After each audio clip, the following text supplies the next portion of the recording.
உன்னை தொடுவோன் என் கண்மணியை தொடுவதாக உரைத்ததாலே ஸ்தோத்திரம்.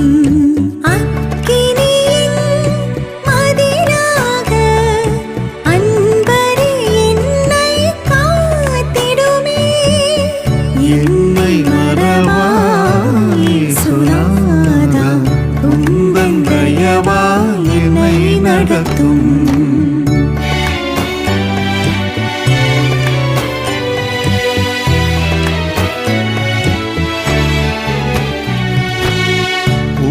உனக்கெதிராய்